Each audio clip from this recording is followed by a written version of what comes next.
Welcome to a discussion of Winthrop's new regulation involving the elimination of plastic bags through retailers in the community. Along with Bill Schmidt and Suzanne Hitchcock-Bryan, I'm Pete Solomon, thanking you for joining us. Suzanne Hitchcock-Bryan was educated at Newburgh Free Academy in New York. She holds a master's in public health from Boston University, a fellow in medical ethics at Harvard, and had a long and distinguished career as a registered nurse at Dana-Farber. In 2016, Suzanne became involved with Mothers Out Front, a national organization that stands for healthy climate change and livable future for all children. And the Winthrop chapter presented information to the town leading to the proposed regulation of banning single-use plastic bags. Suzanne, first of all, we should touch on just why we are getting away from plastic and moving on to paper and other materials. How did all this start for you and Mothers Out Front? Okay, so do you want me to talk about why we're getting away from plastic or how I got involved with Mothers Out Front? Both. Okay, could I address Mothers Out Front first? Please do. Because I think it's really important. And first of all, I'd like to thank Senator Joe Boncory, who actually invited Mothers Out Front to come to Winthrop. Oh. And this was, I believe it was back in 2016. I got involved with Mothers Out Front after November 2016. That date might ring a bell. But as far as Mothers Out Front, if I could just tell you a bit about them. Please do. Kelsey Worth had just become a new mother. Kelsey Worth is an incredible woman. She was educated at Harvard. She got an MBA at Stanford. She was a very successful executive. But as a new mother, she was feeling despair because she wasn't sure what sort of world she was bringing her child into. She was worried about climate change. And she didn't know what to do. And she thought about the power of mothers. And we all know a mother bear will do anything to protect her cubs. So she and Vanessa Rule decided to form Mothers Out Front. They started with 2, and the organization has absolutely expanded nationally. There are 10 states involved. In Massachusetts, we have 20 communities involved, of which Winthrop is one. And the mission of Mothers Out Front is to ensure we have a livable climate for all children. And that includes a just and rapid transition away from fossil fuels. And we are going to make the connection between fossil fuels and plastic in a minute. So just a few things that Mothers Out Front does. So much. We can go door knocking. We can get petitions signed. We can help enact plastic bag bans. We give testimony at the State House. We call our representatives. Hello, Speaker DeLeo. Hello, Senator Boncory. It's very important. We advocate for our children, for a healthy climate. Bill Schmidt is the chairman of the Winthrop Board of Health. He was appointed the year you joined Mothers Out Front in 2016. That's right. And he is a product of Winthrop schools. He did his undergraduate work at Columbia, and then he has graduate degrees from Harvard's Kennedy School of Government and Suffolk University. Longtime manager in the Massachusetts Department of Health. Bill, Mothers Out Front came to you and town suggesting that a ban of single-use plastic bags would be in order. So let's talk about an anatomy of the regulation. What did you do next? So first of all, Mothers Out Front, very passionate group in town, a lot of women who are really involved in the community, interested obviously in this issue. So they came before us in September of 2018. Suzanne made a wonderful presentation. A number of the other mothers testified. They came actually on the same evening. They came to the Board of Health. Then they went and talked to the the town council. We, actually one of my fellow colleagues, Susan McGuire, made a motion that we endorse the idea of plastic bags, and that passed unanimously by the board. I then communicated with the town council that, having done some research, it was actually something that we, the Board of Health, could do given our authority that we have through the Commonwealth. Let's talk about your authority for just a moment. Things that you do don't necessarily have to come to a vote. Your mandate is to make life in Winthrop better and safer and act in the community's best interest, right? That's what we try to do. We have a number of things that we can do as the board. We primarily a policy-making board, and when we do pass regulations or there are permits or other things that we get involved in, there are members of inspectional service or the town director of public health who carry out those things. And we work closely with the town manager, obviously, to try to get everybody on the same page. Suzanne, the world is changing, and I Yeah. think people are a lot more cognizant of the world around them and Yep. the future. So this was the right time for this, wasn't it? It was absolutely the right time. And with our climate rapidly warming, it absolutely was the right time. We have to, if you want me to talk about plastic, why we need to reduce plastic, shall I? Please. Okay, so let's talk about why we want to ban plastic bags. So remember that famous line from The Graduate, way back when? Plastics. Plastics. 1967, my senior year. Oh, good. Maybe junior, senior year of high school. Okay, we know who the oldest guy on the panel is. Okay. Okay, oops, sorry. Wow. It's not you. It has been over 50 years yep. since Benjamin Braddock heard that line. But he wasn't the only one, okay? So soon, the entire world, well, the United States especially, was swooning with plastic. And for a good reason. It's a remarkable material. It has many beneficial uses. We absolutely acknowledge that.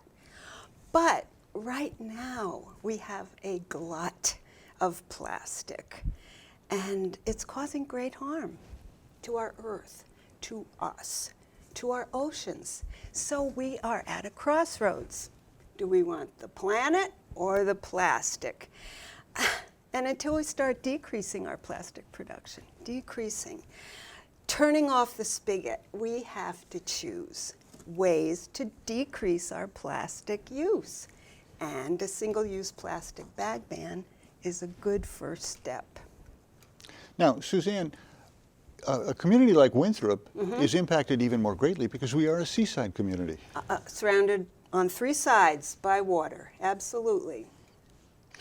Bill, we should note that 122 towns and cities in the Commonwealth already have regulation to ban single-use plastic bags.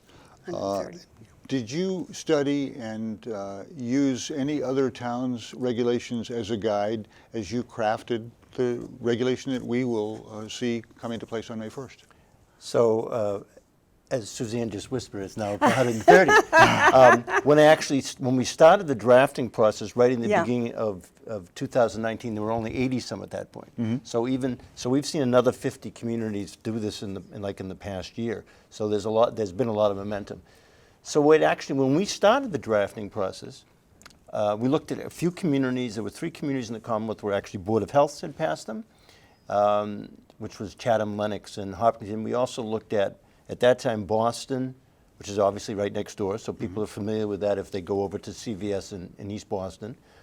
We looked at Cambridge, and we also looked at Watertown, because actually the town charter in Winthrop is very much modeled after what's in Watertown.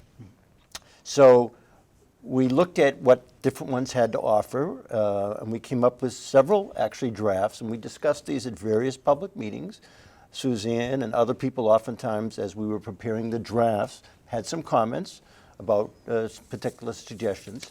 While we're actually doing that, the city of Revere actually already passed it, and the city of Chelsea. So at one point, Winthrop was like an island, isolated, surrounded by communities that had passed the plastic bags. So it was a question of, it made sense for us to move ahead. Over a 6-month period, we drafted regulations that seemed to make sense. At that point, we went before the town council to present what we were doing. We had a public hearing where we had testimony come in, but only from people who were in favor, but also some of the retailers who had some concerns. Not so much that they were opposed to it, but they wanted to explain the impact that it had in terms of this would be an additional cost and how would they do this. And so eventually we passed a regulation in October of 2019, again with an effective date of May 1st, because most of the communities had given anywhere from a 6 month to a year time frame between passage and implementation so that stores could use up quantities of plastic bags they had, not to order additional ones, but to also have a time to prepare for what the change would be. Suzanne, to go back to your efforts, Mothers Out Front's effort, you can see the momentum being generated by the 130 towns in the Commonwealth, and the Commonwealth itself is crafting a bill. Yeah, I think the Senate at the end of December just passed. Thank goodness it wasn't.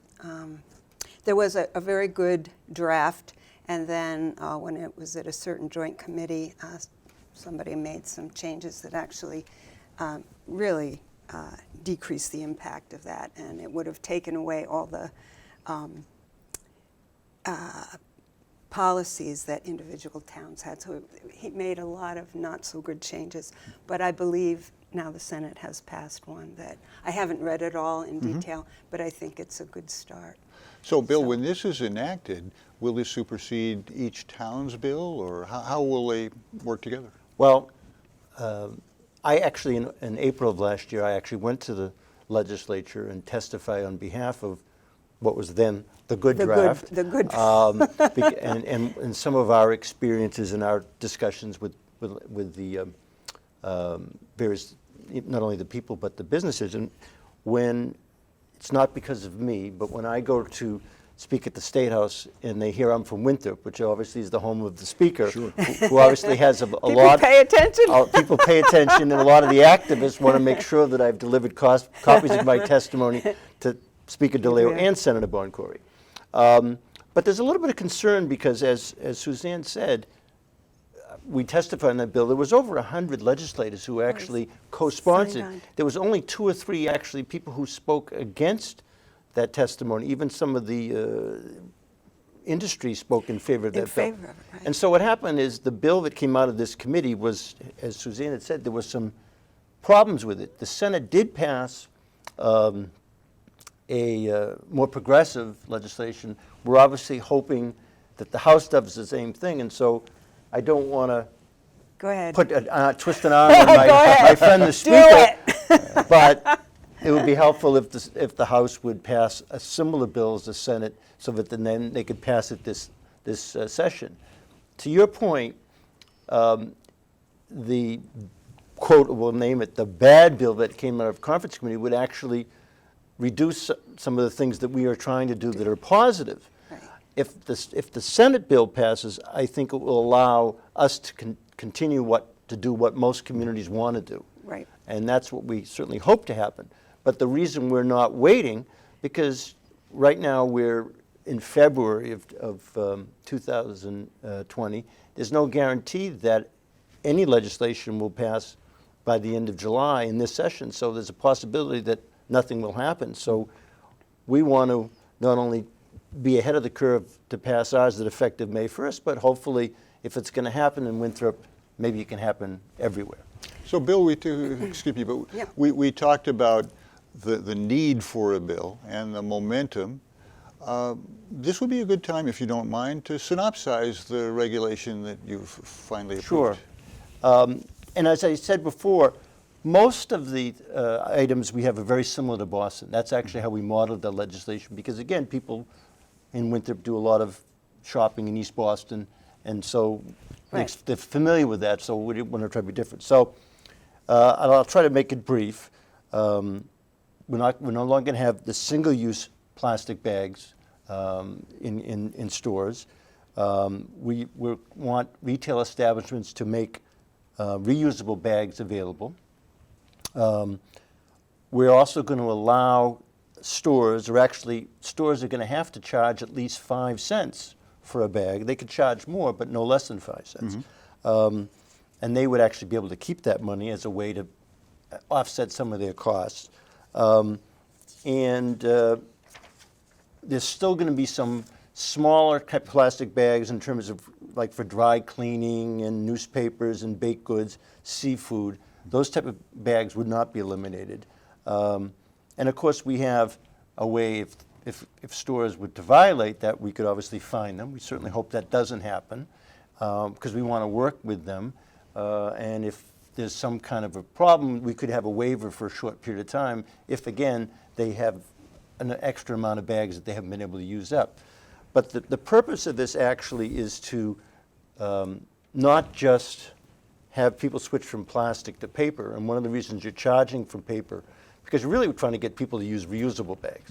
Because as a lot of people in the community know, even though right now we have separate curbside recycling and we have trash and recycling, well, the recycling, quite frankly, now is getting mixed in with the other because China is no longer buying our recyclable products. So the way to really get around having so much extra paper, plastic, et cetera, is actually get people to reusable things, and we're going to use that in better. So why is China not accepting our recyclables? Because it's contaminated, right?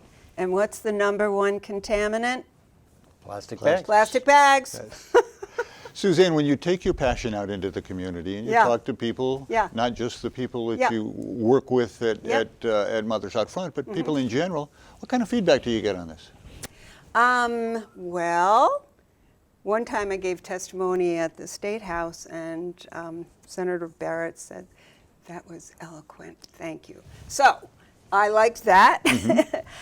Here in Winthrop, as far as the plastic bag, we went around door to door asking people to make calls to Speaker DeLeo in support of various climate bills. This was last summer. And the people were very enthusiastic. Everybody knows we have to protect our planet. We have to protect Winthrop. We are getting flooded. The storms are worse. So, and you know, we can talk about the health aspects, but I'd say here in Winthrop, the response has been really positive. People are concerned, and they want to do something. Good to hear. Yeah. And Bill, as you talk to the retailers and other people who are directly impacted and financially impacted by the bill, what kind of feedback do you get? Well, as I said, when we had a public hearing, the people primarily were in favor. We had some retailers who were concerned. Again, they weren't opposed to it, but they wanted to express how it would affect their business. It would be increased costs.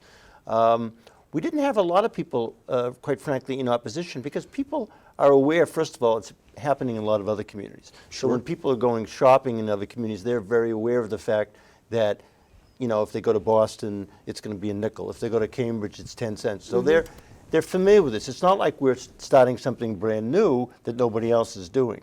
So there really hasn't been any opposition from that fact. And I think, as Suzanne said, people really do want to think that they can make a contribute. And let me tell you, some of the guys that I walk with, we walk on weekends. Some of them have already gone out and got reusable bags. So it's not like it's a foreign territory. It's like people are used to recycling now. So it's just getting people in the habit of doing that. We should note that you've created a safety net for the retailers in case their number of bags is very high. You're giving them an opportunity to draw that number down. Could you just address that for a second? Yeah. So again, I've met with some of the larger retailers in the town who use bags, plastic bags, and so they know this is coming. We've tried to express their concern. I've talked to the chamber. And they're maybe thinking about doing something promotional with reusable bags. So there's really not, as I said, there's really not any opposition to it, and they're aware of it's coming. This show tonight is one of our efforts to publicize things. We're going to have more information through the town website, town blog. Hope maybe some stories in the local paper, and maybe some presentation at the public library. Other things that we can do to inform people what's going on, but then I think, as Suzanne has said, maybe there are other things is this is the first step. There are other things people want to do. Yeah. Speaking about other things, Yeah. You provided the impetus for getting this whole thing going, you and your colleagues at Mothers Out Front. Yeah, Are definitely you me talking and about other things now that you can also do? Yes. Oh my gosh.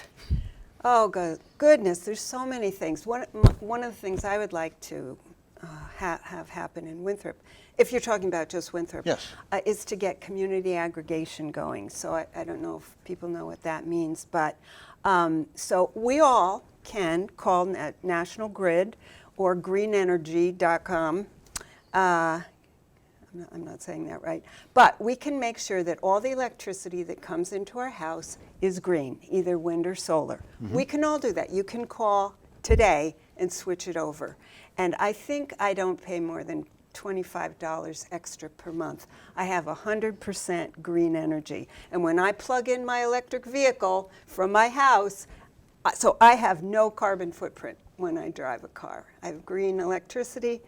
I would love to pass this community aggregation in Winthrop. So even though individuals can call and get this, the city can negotiate a very good, cheaper rate so everybody can get the cheap rate to green up, to green their grid. Is this going green on in other electricity. communities? Oh yes, oh yes. Newton did it, Cambridge did it. And Mothers Out Front has been very helpful in various communities. I think Arlington also did it. We would love to do it. How about a solar, there was a Solarized Winthrop program that was going. I got solar panels on my house too. I That- do Interesting. too. Uh-huh. So that's another thing. We should do that again. Karina Campobasso was very instrumental in getting that going in Winthrop. We need to figure, maybe we should have some electric vehicle charging stations.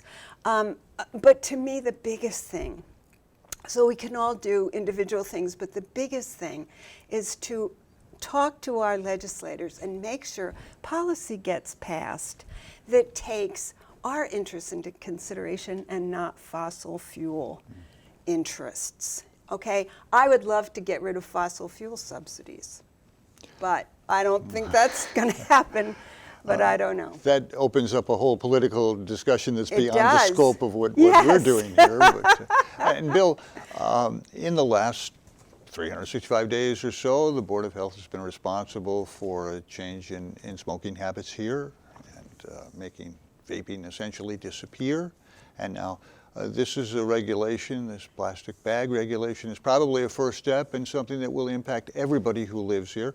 What kinds of things are you and the other members of the Board of Health talking about for the future? So one other thing I do want to mention, actually when I first got on the board, when Nick LeConte, who is now on the town council, was chair, we actually passed a ban on styrofoam containers at stores. That was great.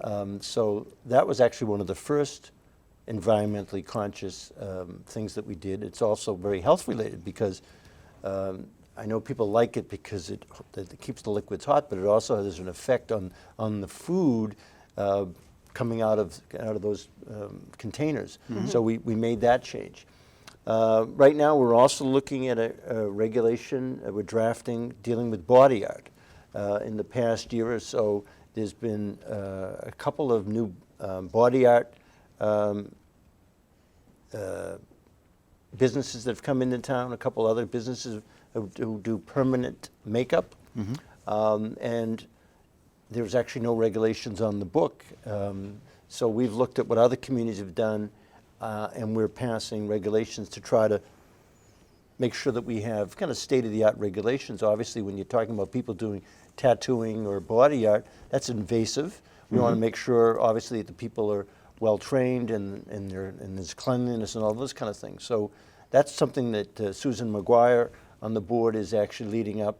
We're also looking at things that we always do, not just regulations, but dealing with the airport, which is a major issue, which we're working with Chelsea and Revere on. We're looking at, obviously, when the warmer weather comes, mosquito issues, and so there's a lot of things that come before us that we're trying to make improvements in the community. So the Board of Health is busy, Mothers Out Front are busy, but we're really here tonight to discuss plastics and now the regulation that will ban single-use plastic bags. Are you happy at where we are right now with this? With the with the with regulation our discussion, that, well, or? no, with the, I want to I talk hope about you're the happy harms with for that. plastic in 1 minute. Well, regrettably, time is our enemy, and we probably don't have We have 1 minute. much. Well, then I will get out of your way. Okay, first of all, you mentioned Nick LeConte, and I wanted to just recognize him. We had spoken in June of 2018 at a public comment part of Town Council, and it was Nick who said, you should do a formal presentation. So he kind of encouraged us, and then we went to UN. So okay, the harms from plastic, okay? We have a minute. Okay, we have to remember that plastic is made from fossil fuels, mostly gas. And when we drill and when we burn for gas, we emit greenhouse gases, methane and carbon dioxide. And we emit these greenhouse gases at every stage of the life cycle of plastics, including the plastic bag. So plastic production is exploding around the world thanks to the boom in fracking in the United States, which is so noxious a process. It's banned in several countries, it's banned in several states. So with greenhouse gases, we increase the temperature of our atmosphere and our oceans, and right now we have the highest recorded amount of carbon dioxide ever, 415 parts per million, tracking right along with that increase in temperature. Is tracking right along with the increase in carbon dioxide is an increase in temperature. So think about that. Everything's warming, and it's the methane and the carbon dioxide are the culprits causing global warming. And, well, you know all the trouble, the fires, the floods, the drought. Look at Syria, oh my gosh. Diseases from ticks and mosquitoes, allergies, there's so many things. So we have harms to our health of our planet and its citizens, harms to the health of our oceans. What is happening to our fish? We're even eating plastic now. And aesthetics. Remember the Keep America Clean campaign? Sure, with the tear in the Indian's eye. The plastics industry started that. Wow. So just enough time to thank you very much for your great insight. And Bill, thank you for giving us some perspective for what you're doing at the Board of Health. We have just a second for you to underscore the fact that all of your meetings are public and posted. And we hope that the community will get involved in what you're doing and what you're doing. And we hope you learned something tonight as well. For Bill Schmidt, for Suzanne Hitchcock-Bryan, I'm Pete Solomon. Thank you very much for joining us.